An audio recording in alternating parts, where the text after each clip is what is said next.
Makna filosofis di balik perayaan ulang tahun. Kadang ya teman Pro 2, kita ini terlalu sibuk untuk ngejar target dan mungkin lupa bahwa setiap tahun yang kita lewati itu adalah pencapaian tersendiri ya kan teman Pro 2. Jadi di antara semua hari dalam setahun, mungkin ulang tahun ini jadi momen yang istimewa yang sering kita anggap tuh sepele. Padahal ya punya makna yang mendalam tentunya ini teman Pro 2. Gimana? Apakah kalian tipe orang yang suka dengan ulang tahun atau kalau misalnya udah mau ulang tahun, udah nggak mau nih tahun Pro 2, nggak mau ulang tahun karena mungkin akan menjadi lebih tua, lebih bertambahnya umur ya tahun Pro 2.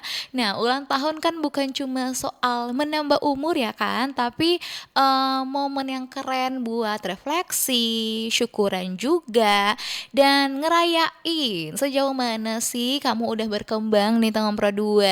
Satu hari spesial ini jadi kesempatan mungkin untuk kalian semua slow down, kumpul bareng orang-orang yang tersayang ya kan, ngerain versi terbaru dari diri kamu juga, dan gak harus pesta yang mewah-mewah. Ini waktu yang pas buat menyusun mimpi-mimpi baru, menutup lembaran yang lama nih tahun Pro 2. Dan mungkin kalian boleh bilang ke diri kalian ya kan, kalau aku tuh udah bangga, aku udah sampai sejauh ini. So, untuk kalian semua nih tahun Pro 2 yang berhari ulang tahun ya kan di hari ini mungkin. Nah, tahun Pro 2 Brenda ucapin selamat ulang tahun ya.